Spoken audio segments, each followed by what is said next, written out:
et du Fils et du Saint-Esprit. Amen. Esprit Saint, éclairez-nous. Esprit Saint, éclairez-nous. Esprit Saint, éclairez-nous. Le Seigneur soit avec vous. Évangile de Jésus-Christ selon saint Marc. En ce temps-là, Jésus se mit à parler en parabole aux chefs des prêtres, aux scribes et aux anciens.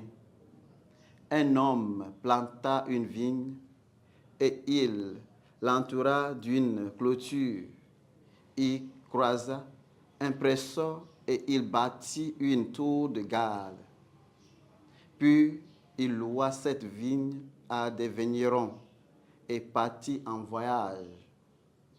Le moment venu, il envoya un serviteur auprès des vignerons pour se faire remettre par eux ce qui leur revenait des fruits de la vigne.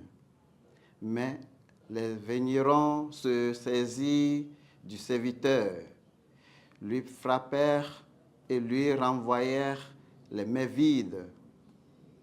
De nouveau, il leur envoya un autre serviteur, et celui-là, ils s'emmembrent et humilièrent. Il envoya encore un autre, et celui-là, ils le tuèrent. Puis beaucoup d'autres serviteurs.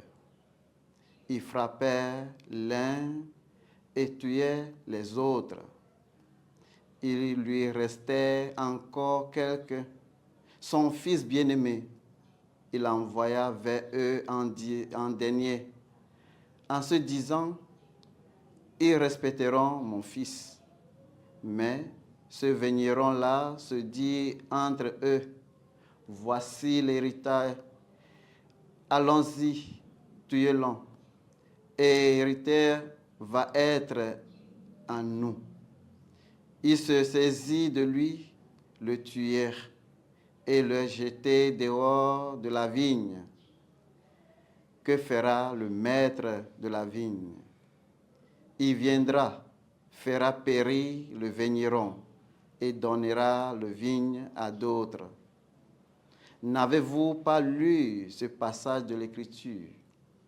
La pierre qu'ont rejetée le bâtisseur est devenue la pierre d'angle. Et c'est là l'œuvre du Seigneur. La merveille devant nos yeux. Les chefs du peuple cherchaient à arrêter Jésus, mais il eut peur de la foule. Il avait bien compris, en effet, qu'il avait dit la parabole à leur intention. Il leur saisit, il leur laissait donc s'en aller. Acclamons la parole de Dieu. Chers frères et sœurs en Christ, nous sommes aujourd'hui lundi 3 juin 2024, du 9e semaine du temps ordinaire en Hébé, et nous faisons mémoire de Saint Charles Lwanga et ses compagnons, martyrs. Dans l'évangile de Saint Marc, ce passage marque un conflit croissant entre Jésus et le dirigeant religieux et politique de son propre peuple. Le chapitre commence aujourd'hui par une parabole dirigée vers ce leadership. Sa signification était très claire pour ceux qui l'ont entendu. Il raconte l'histoire d'un homme qui a planté une vigne et l'a équipé de tout ce qui était nécessaire et l'a ensuite loué à des vignerons pour qu'ils cultivent. Dans cette parabole, le propriétaire fonctionnaire est Dieu. La vigne représente Israël et le vigneron sont les dirigeants religieux juifs. Jésus passait ensuite de la parabole. N'avez-vous pas lu ce passage de l'Écriture?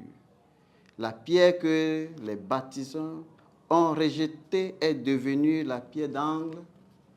Le Seigneur a fait cela et c'est merveilleux à nos yeux.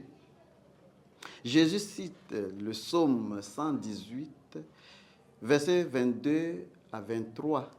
C'était un message que le Juif à l'époque de Jésus attribuait à la nation d'Israël rejetée par les autres nations, mais restaurée par le Seigneur.